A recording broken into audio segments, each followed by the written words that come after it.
नमस्कार, आप देख रहे हैं एलबीटीआई न्यूज 9। आपके साथ मैं हूं तुषार शर्मा। दोस्तों, जैसा कि हम जानते हैं कि कोरोना संक्रमण को आए हुए देश में 1 साल का वक्त बीत चुका है। आपको बता दें कि ऐसे में पूरे देश के जो हालात हैं वो बहुत ज्यादा बदतर हो चुके हैं। कोरोना की पहली और दूसरी लहर ने पूरे देश में हाहाकार मचाया। इसके बाद भी हालात नहीं संभल रहे हैं। आपको बता दें कि कोरोना की तीसरी लहर यानी कि डेल्टा प्लस ने देश में दस्तक दे दी। आपको बता दें कि देश को चिंता में डाल रखा है डेल्टा प्लस ने। सोशल मीडिया पर और मेन स्ट्रीम पर कोविड-19 की तीसरी लहर को लेकर अलग ही हलचल मची हुई है। कहा जा रहा है कि तीसरी लहर में बच्चों को सबसे ज्यादा खतरा है। बच्चे ही सबसे ज्यादा संक्रमित होंगे और उनके गंभीर रूप से बीमार होने के बहुत ज्यादा रिस्क है। तो आज हम इसी मुद्दे पर चर्चा करेंगे। दोस्तों, इसी मुद्दे पर चर्चा करने के लिए हमारे साथ मौजूद हैं सचिन शर्मा। आपको बता दें, एक कोविड वॉरियर हैं और साथ ही लोगों को अवेयर करने में बहुत ज्यादा सहायतमंद है। सर, आपका बहुत बहुत स्वागत है हमारे शो में। Thank you Tushar ji. जी सर, सवाल की शुरुआत करते हुए मेरा पहला सवाल है, जिस तरह से हम देख रहे हैं कि क्या भारत की तीसरी लहर दूसरी लहर से भी बदतर होगी? जिस तरह से हमने हालात देखे थे, जो दूसरी लहर है उसके मद्देनजर रखते हुए किस तरह से ऑक्सीजन की किल्लत सामने आई थी, क्या तीसरी लहर में इस तरह के चांसेस का अनुमान लगाया जा रहा है सर? देखिए तुषार जी, कि दूसरी लहर कितनी ज्यादा गंभीर रही थी ये हमने आपने सबने मिलकर देखा। और दूसरी लहर में लोगों ने किस किस चीजों को पीड़ा देखा और महसूस किया, किस किस चीजों का सामना किया, कितनी मुश्किलों का सामना किया, ये सब चीजें देखी गई हैं। आज उन्हीं में इम्प्लीमेंट की जरूरत है। अगर हम इम्प्लीमेंट करते हैं तो फिर हम हो सकता है कि कुछ बेटर कर पाए, वरना थर्ड वेव जैसा कि हम सुन पा रहे हैं वैज्ञानिकों के द्वारा या फिर डॉक्टर्स के द्वारा, तो वो थर्ड वेव तो एक गंभीर होगा ही। लेकिन हम ये सब हमारे ऊपर हाथ में है। अगर हम चाहते हैं इम्प्लीमेंट करना या कुछ बेटर कर सकते हैं। देखिए, प्रॉब्लम हमने सबने देखा है मिलके। हमने लोगों को डेड बॉडी जलाने के लिए लाइन में लगते हुए देखा है। हमने लोगों को रोते हुए, पीटते हुए, तड़पते हुए ऑक्सीजन के लिए देखा है। हमने अपने को खोते हुए देखा है। तो इन चीजों से हम सीखते हैं कि अब हमें ही तैयार होना है और तैयारी कर भी रहे हैं। आज यही कारण है कि लगभग 34 करोड़ लोगों ने वैक्सीनेशन ले लिया है। लोग गंभीर हैं, लोग बिल्कुल वैक्सीनेशन के लिए जागरूक हैं और वैक्सीनेशन जो चल रहा है वो एक बड़ी मात्रा में डेली देखा जा रहा है कि वो सब लोग बिल्कुल जागरूक हैं उसके लिए जी। तो अब देखते हैं कि तीसरी वेव जो है, तैयार तो है सर। आज सभी राज्य तैयार हैं और सभी लोगों ने जागरूक है कि हाँ, थर्ड वेव आएगा। उसी तरीके से अपने आपको प्रिक्योरमेंट भी दिया हुआ है, प्रिकॉशन पूरा देखा, प्रिकॉशन के साथ ही रह रहे हैं सर। आज सभी उसका भी कर रहे हैं। बिल्कुल सर, बिल्कुल सही बात कह रहे हैं सर आप। जिस तरह से आप बता रहे हैं कि तीसरी लहर के मद्देनजर रखते हुए तमाम बातें सामने आ रही, जिस तरह से हमने देखा तो जो दूसरी लहर है किस तरह से बदतर हालात देश के कर दिए थे। तो यहाँ पर सर मेरा एक सवाल है, जिस तरह से अनुमान लगाया जा रहा है कि बच्चों पर विशेष ध्यान देने के साथ ही तीसरी लहर की तैयारियों के बारे में काफी चर्चा सामने आ रही है, इसके बारे में आप क्या कहना चाहेंगे हमारी जनता से? देखिए, ये मिस्टर के राघवन जो एक सीनियर साइंटिस्ट हैं, उन्होंने अभी सुप्रीम कोर्ट में जल्दी एक बयान दिया था कि ये बच्चों के लिए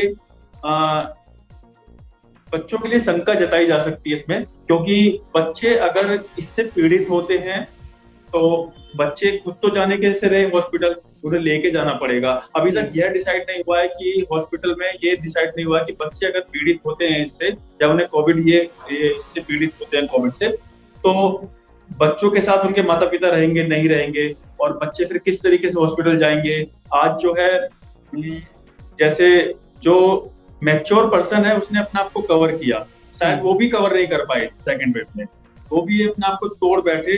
अब तो बच्चों पे बीतेगी तो शायद बच्चे उस तरीके से ना मैनेज कर पाए, तो बच्चों के लिए तो ज्यादा ये क्षतिग्रस्त हो सकती है।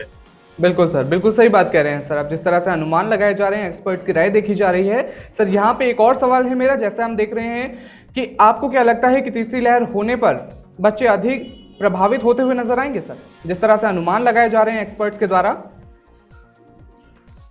एक्सपर्ट के द्वारा अनुमानित रूप से तो बच्चों के लिए बड़ा ही दुखद समय भी हो सकता है। जैसा कि डॉक्टर गुलेरिया ने भी, अभी जो एम्स के डायरेक्टर हैं, उन्होंने भी बयान दिया है कि बच्चों के लिए तो कठिन समय हो सकता है। तो इसका तो जो हमें क्या कर सकते हैं, अभी वैक्सीनेशन अभी बच्चों के लिए भी आई नहीं है। इसका तो सिर्फ यही एक सिंपल एक तरीका है कि हम तो सावधानी बरत सकते हैं सर। बच्चों को बाहर ना निकालें, या फिर जो घर में जो बाहर जाने वाले व्यक्ति हैं, जो मैच्योर पर्सन है, जो बड़े लोग हैं, वो सावधानी बरतें। सर तो किस इससे किस तरह ये की जो सावधानियां बरती जा सकती हैं कोविड की तीसरी लहर के मद्देनजर रखते हुए? देखिए, अगर सावधानी की बात आए तो सावधानी का एक सबसे बड़ा रामबाण तो एक मास्क है, जो कि हम सभी जानते हैं कि रामबाण बड़ा जरूरी है। और जो घर के जो बड़े लोग हैं, अगर वो वैक्सीन के लिए एलिजिबल हैं तो वो वैक्सीन जरूर कराएं। वैक्सीनेशन और मास्क ये दोनों बड़े ही मस्ट हैं इस समय। अगर वो वैक्सीनेटेड हो जाते हैं तो कंप्लीट दोनों डोज ले लेते हैं, या फिर वो मास्क लगा के रहते हैं, बाहर से आके हाथ धोना और सावधानी बरतना, तो ये बच्चों के लिए ये फायदेमंद है। यही बच्चों के लिए यही लापरवाही ना हो, इसी को ये मद्देनजर रखना है, जरूरी है बड़ों को। बिल्कुल बिल्कुल सही बात कह रहे हैं सर आप। सर यहाँ पर अंतिम सवाल के साथ मैं यहाँ पर खत्म करना चाहूंगा, आप हमारी तमाम जनता को क्या परामर्श देना चाहेंगे कोविड के मद्देनजर रखते हुए? देखिए, सभी जनता से अपील ये है, तुषार जी, सभी जनता से अपील मैं ये करना चाहूंगा कि ना इस समय को समझिए। इस समय को हमें समझना पड़ेगा। ये तो एक सूरज की तरह है, ऐसा नहीं है कि ये बीमारी कभी जाएगी नहीं। एक आज धूप है तो कल छांव भी होगा, ठीक है। तो अभी ना हमें ना इसका डट के सामना करना है, अभी हमें सावधानी बरतनी है। ये बीमारी एक सावधानी ज्यादा चाहती है, छुआछूत की बीमारी है। जैसे कि आप देखते हैं कि ना ये मुख्य इसके जो कारण है, भीड़ से बचना, मास्क पहनना और बाहर की चीजों को अवॉइड करना। और बाहर की चीजों को अवॉइड करते हुए मास्क जरूरी है। और दूसरा, वैक्सीनेशन के लिए सभी से अपील है कि सभी वैक्सीनेशन जरूर लगवाएं। जी बिल्कुल सही बात कह रहे हैं सर आप। तो दोस्तों देखा आपने किस तरह से, एक और अपील है मेरी कि ना इस समय, ये जो समय गया है, लोगों से सभी ने देखा है, समाचार के माध्यम से, न्यूज़पेपर के माध्यम से सभी ने देखा है कि किस तरीके से बीती है लोगों की, जी किस तरीके से पैसा भी नहीं बचा पाया जान। तो इसी तरीके से हम मिडिल क्लास जो लोग हैं, हम सभी से अनुरोध करते हैं कि भाई अननेसेसरी खर्चा ना करें, क्योंकि अगर थर्ड वेव भी आता है तो लोगों के पॉकेट में अगर पैसा रहता है तो वो ठीक है। अननेसेसरी कोई भी खर्चा ना करें, पैसा बचा के लें। हमारे पॉकेट में पैसा रहेगा तो थोड़ा सा विल पावर हमारी उससे भी बेटर होगी। और मानसिक रूप से हम हमेशा संतुष्ट रहें, अपनी इम्यूनिटी बूस्ट करें और अच्छी चीजों का सेवन करें। बाहर की जो व्यंजन, तले भुने व्यंजन है, इनको अवॉइड करें। बिल्कुल सही बात कह रहे हैं सर आप। तो दोस्तों देखा आपने किस तरह से हमने सचिन शर्मा जिससे तमाम बातें जानी, किस तरह से वो लोगों से अपील कर रहे हैं कि अपने घर पर रहें, मास्क का इस्तेमाल जरूर करें और वैक्सीनेटेड जरूर हों। तो दोस्तों आज के लिए बस इतना ही। आपसे गुजारिश है कि आप इस वीडियो को जल्दी से शेयर कीजिए ताकि ये सूचना ज्यादा से ज्यादा लोगों तक पहुंचे। और सर आपका भी बहुत बहुत धन्यवाद, इतना कीमती वक्त आपने हमें दिया। Thank you so much. तो तब तक के लिए हमारे साथ बने रहिए LBTI News 9 में। धन्यवाद।